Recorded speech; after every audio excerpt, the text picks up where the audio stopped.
Hello. It's me, A Little Less Coco, Weight Loss Journey 2018. To those of you who are just running across my video channel, this video, I want to give you a brief update about my weight loss journey. January 29th, 2018, I had RNY, gastric bypass surgery. The highest weight that I've ever worn was 256. Surgery weight was 246.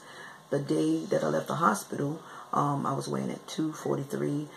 When I last weighed myself, I was 207, and I think that was last week. I hadn't really paid attention to the scale this week. So now, on the 29th of this month, March, I'll be 2 months post-op. Okay? I don't like to talk about the weeks. I'd rather do the month thing. So I'll be 2 months post-op on the 29th of March this month. If you follow my, if you saw my last video, you saw I was talking about all the ups and downs, the roller coaster, emotional roller coaster that I've been going on. The ins and outs with this and that, the dislikes, the things that drive me crazy. And I'm still on that a little bit. Just got from church, so I decided I would just pop in and do a little short, quick video. I'm still, this is the size bottle of water that I've been buying, I've been drinking. They're 8 flow ounce. I'm able to get at least 2 of these in a day. That's far from what I'm supposed to be intaking. But the water, the density of the water still bothers my pouch. I'm still having issues with that. I'm so thirsty right now. My mouth is like cotton. Wake up thirsty. I reach over to the nightstand. I pull this out and take a couple of sips, and it just hurts my pouch so bad. It's such a discomfort, and I'd be so happy when I get over that, and when my pouch completely heals. I don't know what's going on with it. To be honest, I really don't know why. It's almost 2 months post-op, and it's taking this long for me to be able to drink water without having this discomfort. And I'm so thirsty, I can just drink this whole bottle right now, literally. But you know, I take the short sips that we're supposed to take. You know, like they say do. You know, I don't gulp it or anything. Even the little sips bothers my pouch. So I'm frustrated, and I'm just up to here with my patience with this weight loss surgery.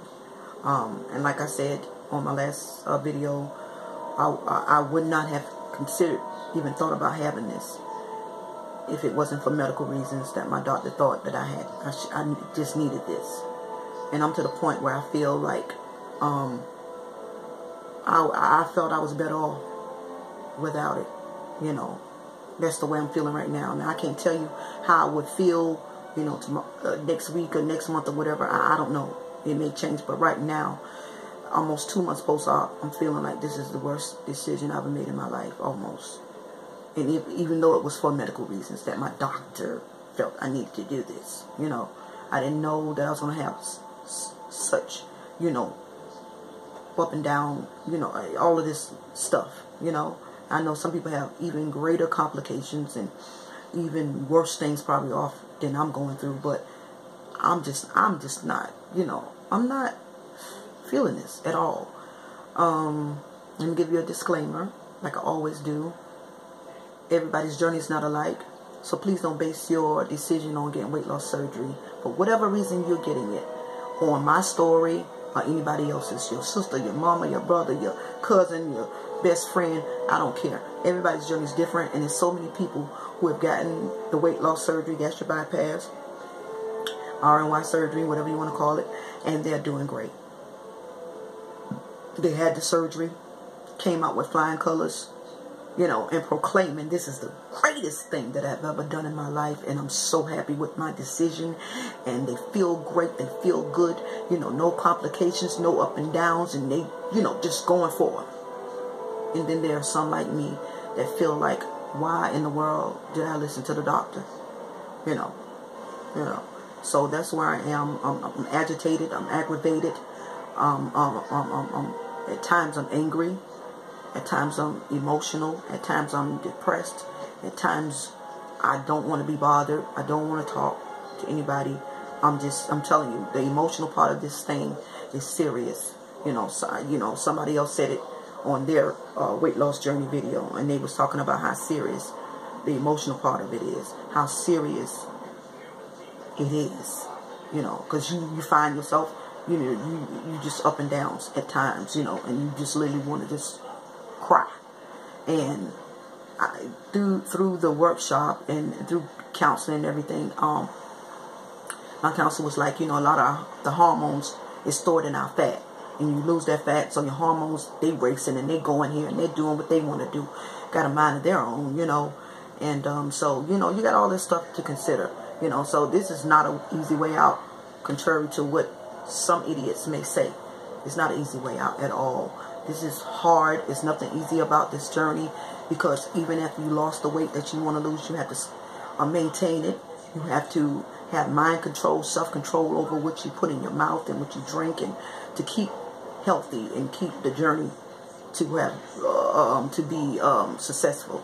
So it's nothing easy about this. And then some people who are extremely obese have to deal with the skin hanging and the, you know, trying to find funds to get, you know, skin removal surgery and all that. So a lot of people go through a lot of stuff, you know, and so it's nothing easy about it. And so but everybody's journey is not alike.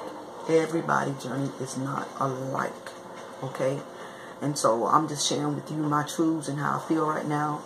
I really, really feel that I should have just dealt with the GERDs, dealt with whatever else was going on with me, deal with the high blood pressure, because it wasn't that bad, deal with the hiatal hernia in my chest, deal with the acid, deal with the obesity, just deal with the tiredness, just deal with the old fat body I had, you know. And that's just the way I feel.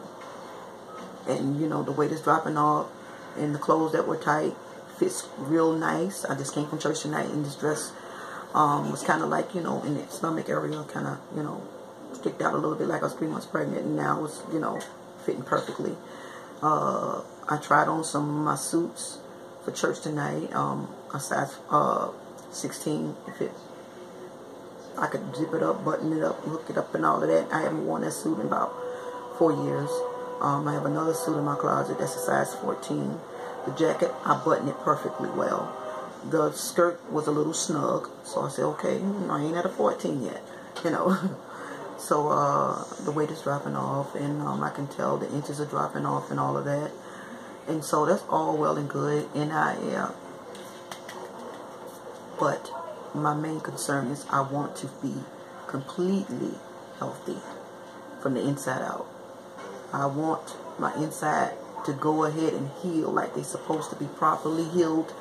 And I know maybe the healing process has not, you know, progressed to where it should have progressed, because I'm not able to get enough protein in. I'm not probably getting protein in at all because of my senses and my taste buds that I talked about in my last video. If you want to go and look at that, watch that, you'll see what I'm talking about. You know, all the stuff that driving me crazy about this weight loss surgery. My different smells make my stomach queasy. Just talking about it makes me queasy. Certain fragrances, smell of food and stuff like that makes me queasy on the stomach. Certain things that I try to taste makes my stomach queasy. Protein shakes is off. Sugar-free popsicles is off. Sugar-free Jello is off the list. I have ate string beans, my vegetables. I can thank God. That's fine. I haven't tried collards yet, but I'm going to try that next, and maybe try me some okra gumbo or something like that. That has been good for me. And I bought a cantaloupe. I'm going to share with you. I wanted watermelon and cantaloupe and honeydew melon and stuff like that. For some reason I wanted strawberry. Some reason I wanted, you know, I know they saying, you know, some of that is too much sugar and all that, but if you get it when it's not too overripe, you won't have so much sugar. But I'm going to tell you, I bought a cantaloupe the other night. I cut it last night, and I took a couple of spoons and I chewed it. When I say I chewed it, I massacred it before I swallowed it. And today I started feeling weak, and I started feeling bad because I didn't well, I tried to eat a couple of little flakes of fish, and that was it.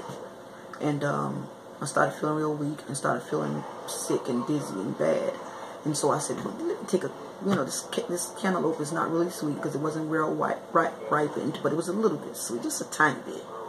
And I was like, okay, this is like water too, so fluids, I can, so I ate a couple of, of it or whatever, ate some of it or whatever, and believe it or not, I began to feel better instantly. So I don't know if it's because my sugar levels are down too low, and that's keeping me weak and having shortness of breath or what. I really don't know what's going on, but immediately after I ate the cantaloupe, some of the cantaloupe, I began to feel better. So I just got from church. Mine is to tell you, I haven't eaten anything else since then, and I'm going to eat some cantaloupe and chew it and massacre it, and before I go to bed tonight, because there's nothing else that I think I can tolerate tonight, for the night. I don't know. But anyway, I just came on just to vent, to share with you tonight. Please subscribe to this channel, and I will subscribe back. I promise you I will. Please comment, ask questions, leave some info, any ideas you may have. If you have gone through this and you've overcome this, and you could tell me something I can do better to overcome this, please share with me. Peace and blessings until the next vlog.